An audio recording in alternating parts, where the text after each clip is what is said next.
Olá, seja bem-vindo ao Repórter Justiça. O programa desta semana tem cor, aroma e muito sabor. Vamos falar sobre uma das bebidas mais antigas do mundo e que acompanha a humanidade há milênios. O vinho tem história, tradição e muitas curiosidades.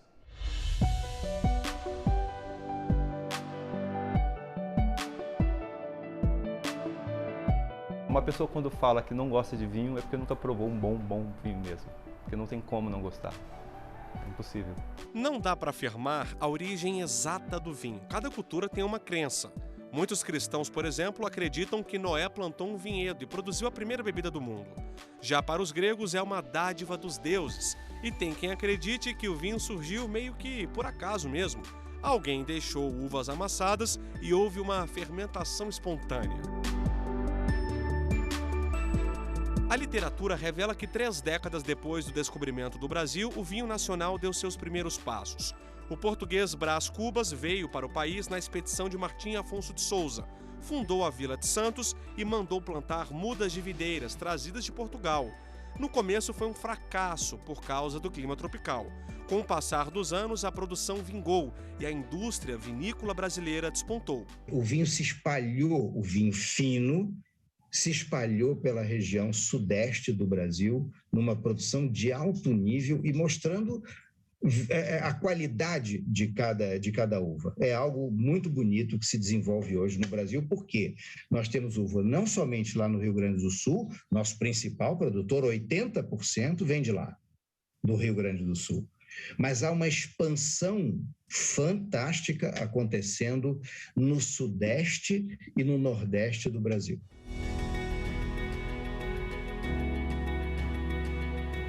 O Rio Grande do Sul é o grande estado produtor de vinho. O principal motivo são as condições climáticas mais favoráveis para a vinicultura.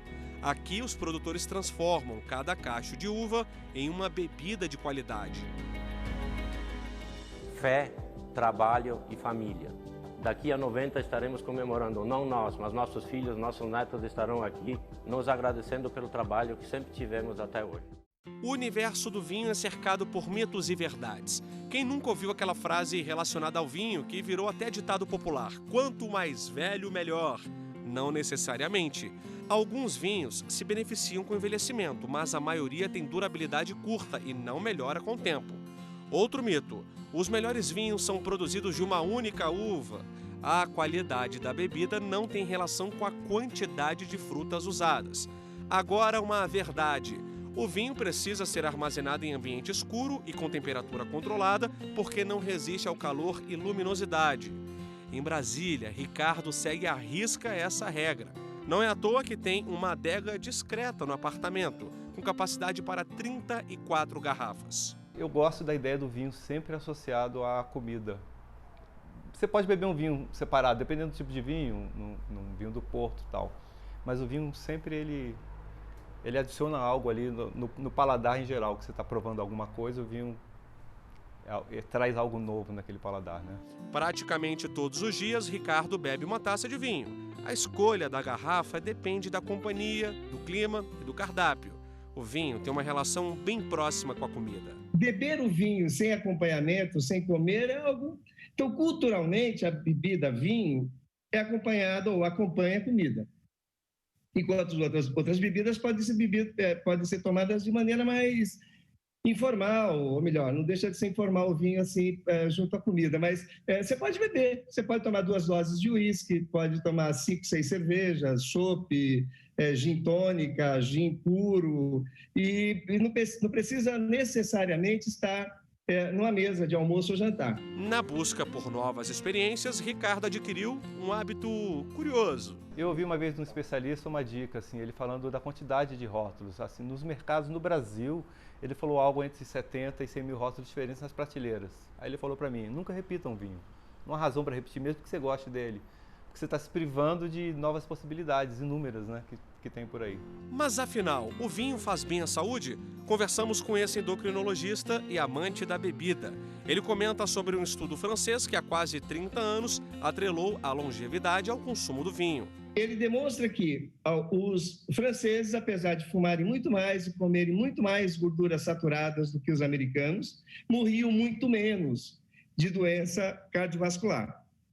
E aí é um pouco complexo, porque esse estudo ele foi feito, é um estudo estatístico, evidentemente, ele baliza, e o que ele encontrou como fator de diferenciação foi o consumo frequente de vinhos pelos franceses. A Organização Mundial da Saúde recomenda o consumo de 2 taças por dia para os homens e 1 para as mulheres, porque o organismo feminino absorve a bebida de forma mais rápida.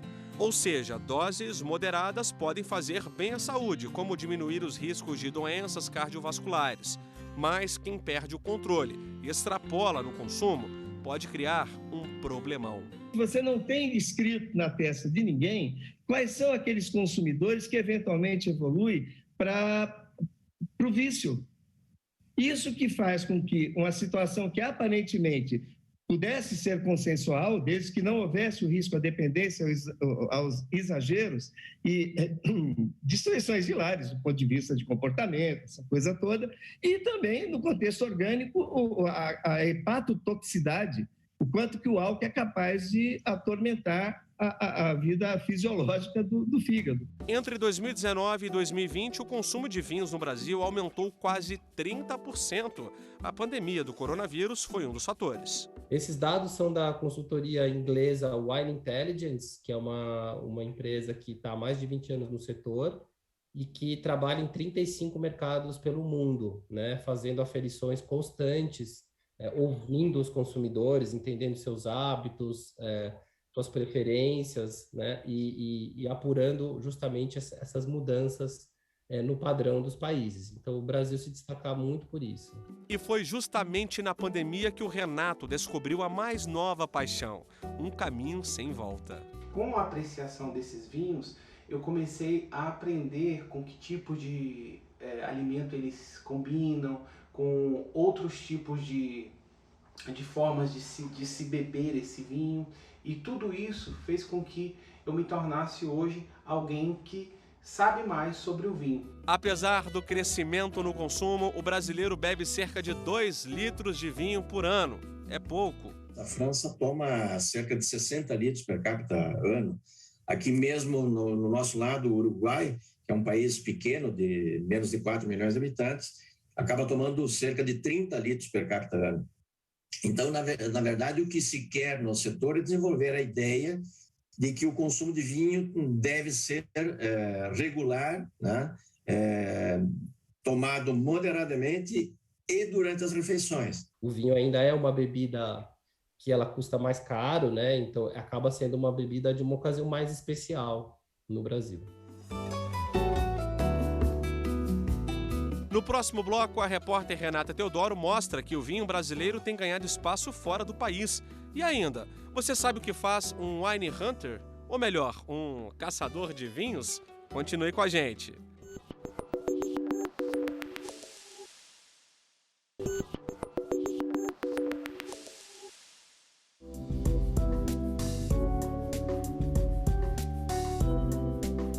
Uma paixão que rendeu bons frutos e excelentes vinhos. Toda essa admiração pela bebida levou Rudá a se tornar um wine hunter, um caçador de vinhos. Depois de viajar pela América do Sul em busca de rótulos diferenciados, o engenheiro abriu uma empresa de importação e hoje traz para o Brasil produtos das mais diversas regiões que visita. Sempre que eu tomo um vinho existe um olhar muito crítico, onde eu tento entender o porquê alguém pensou em trazer esse vinho para o Brasil, o porquê alguém está vendendo esse vinho, o que eu poderia melhorar nesse vinho como quem está selecionando o vinho. Eu busco características específicas, eu gosto de vinhos com boa acidez resultam em vinhos gastronômicos, eu gosto de vinhos com muita expressão não frutada. Eu gosto de expressões já puxadas para aromas que são resultantes de envelhecimento, são os aromas terciários. Eu gosto dessas características. Se de um lado brasileiros têm a oportunidade de conhecer rótulos de outros países, do outro, o nosso mercado também tem ganhado mais espaço lá fora.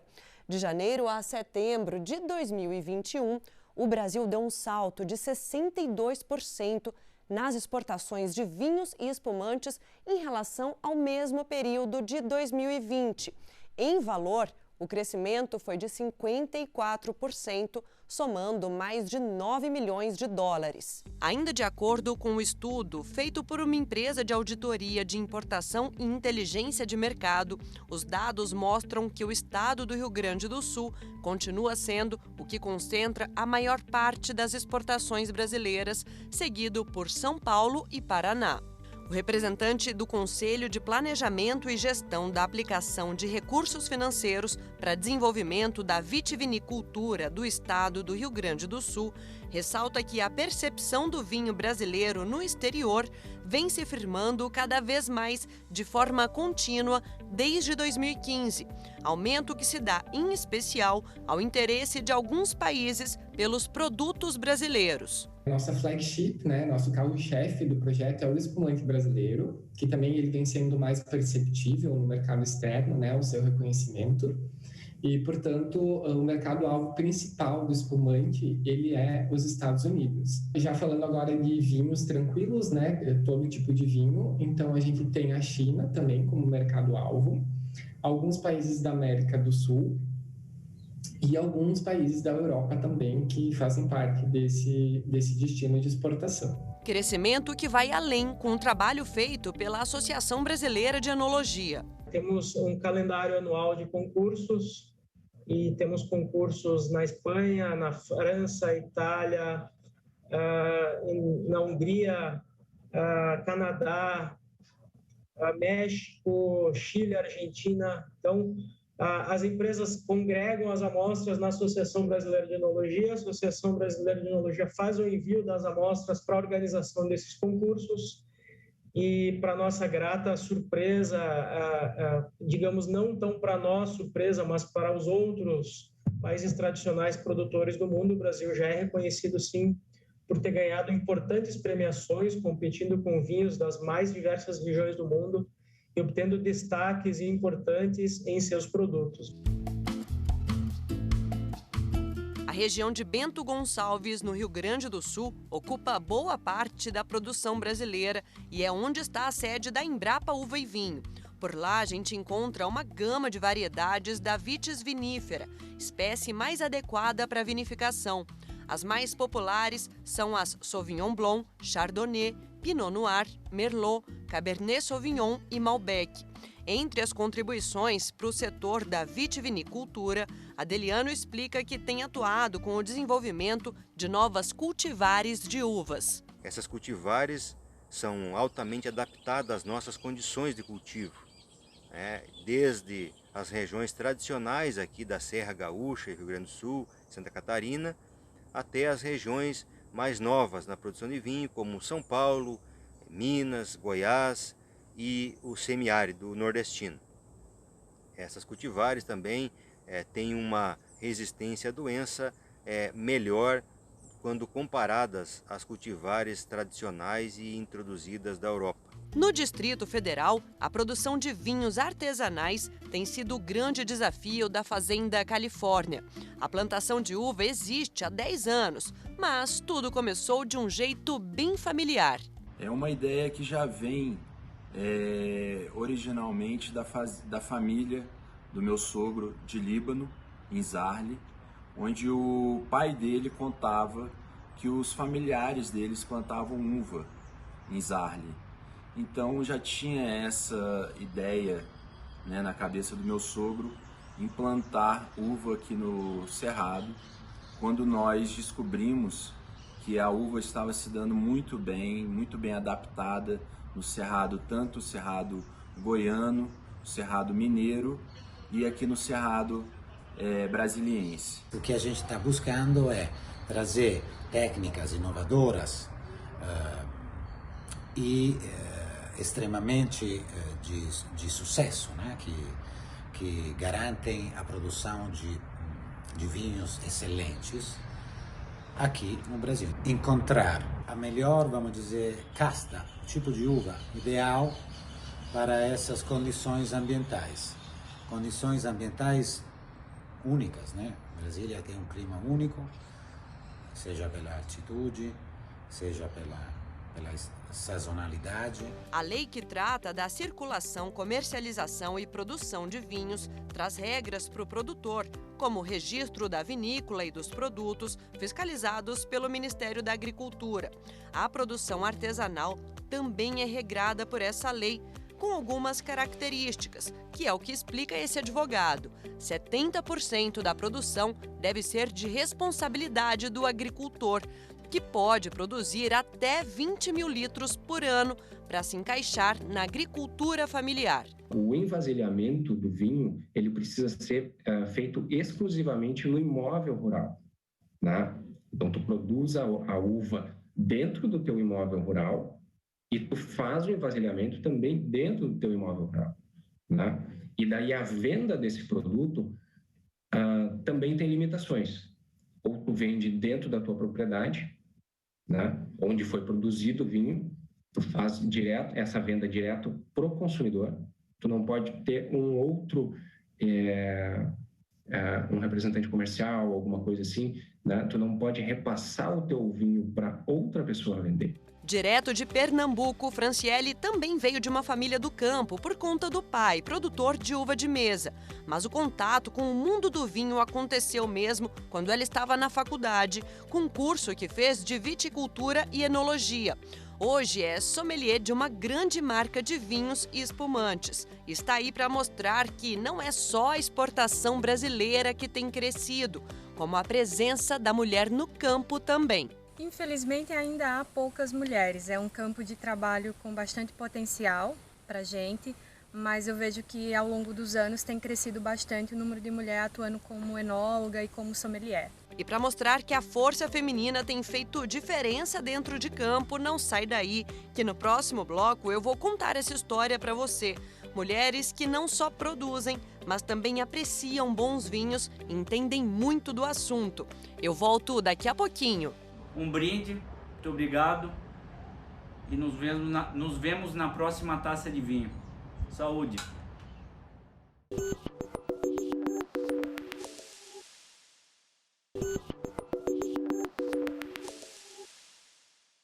A gente vai agora para um vinhedo que fica aqui perto de Brasília, no Distrito Federal.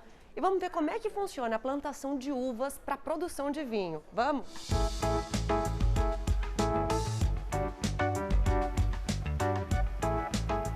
Saímos da TV e fomos direto para lá. A gente demorou um pouco mais de 1 hora e com essa paisagem, cada minuto de estrada valeu a pena.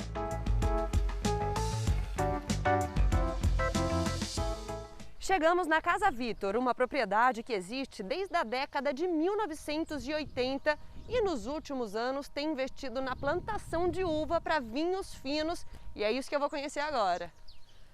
Oi, Renata. Oi, Renata. Tudo bem? Tudo jóia. Seja bem-vinda à Casa Vitor. Obrigada. Minha xará Renata recepciona a nossa equipe do mesmo jeito que recebe os visitantes que buscam por essa experiência de conhecer um vinhedo. Na mesa, só produtos locais. Todas essas delícias foram feitas aqui, na casa, e por pessoas da região. Os pães, geleias, sucos. Além dessa recepção calorosa, a vista é de tirar o fôlego.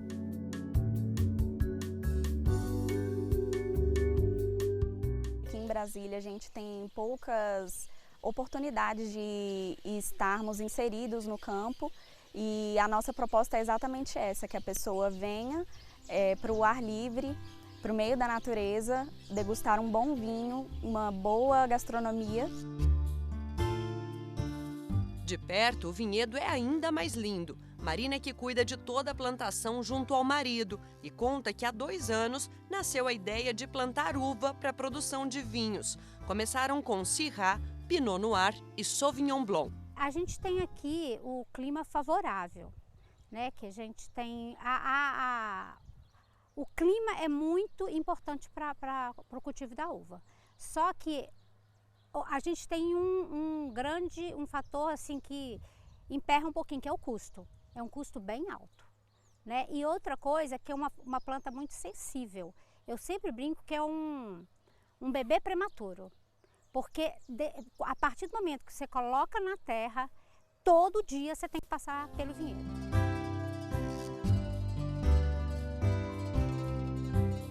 Essa plantação já rendeu colheita e o nome que se dá quando isso acontece é vindima. Aliás, foi a primeira vindima de todo esse vinhedo. As uvas que saíram daqui passaram pelo processo de vinificação que durou cerca de 6 meses e o próximo passo vai ser engarrafar os vinhos.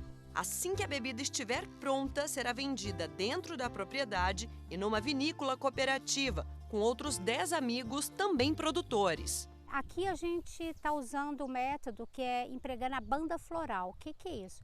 A gente planta muitas flores, principalmente a Alisson, que é a flor de mel, que vai fornecer néctar e pólen para esses insetos, entre aspas, do bem. Eles vão multiplicar, ficar aqui nesse jardim, próximo do vinhedo, e vai fazer um controle das pragas no nosso vinhedo.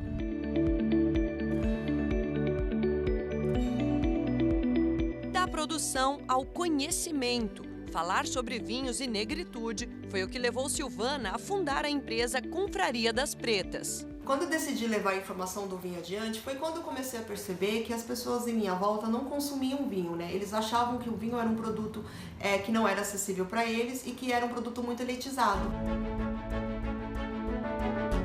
Antes da pandemia, esses encontros aconteciam em restaurantes e bares de vinho. Durante a pandemia, as coisas mudaram um pouco. Comecei a fazer online, porém eu comecei a agregar pessoas do Brasil inteiro e fora do Brasil. Aliás, com o aumento do consumo do vinho no país durante a pandemia, esse especialista fala que também existem outros fatores que explicam esse crescimento. Desde 2010, ou seja, nos últimos 12 anos, a gente nota que essa população de consumidores que declaram, né, consumir o vinho com alguma regularidade, ela praticamente dobrou, né? Hoje a gente tem, pelas nossas aferições, 39 milhões de consumidores que declaram consumir vinho com alguma regularidade. Então esse é um aumento bastante expressivo.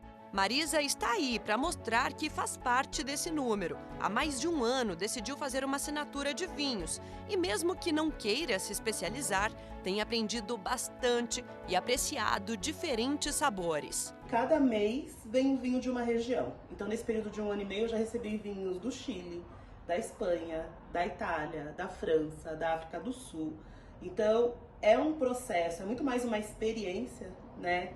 Muito diferente, porque você não sabe o que vai chegar na caixa, então você desce na portaria, pega a sua caixa com os novos rótulos, aí você descobre, vem uma revista junto que conta um pouquinho sobre aqueles rótulos, sobre a origem daquela uva, sobre o produtor.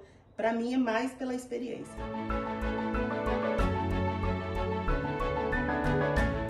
Experiências que rendem bons frutos, iniciativas e conhecimento.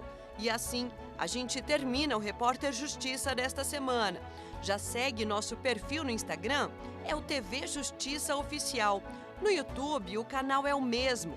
Se quiser entrar em contato com nossa produção, o e-mail é o reporterjustiça@stf.jus.br. Até a próxima!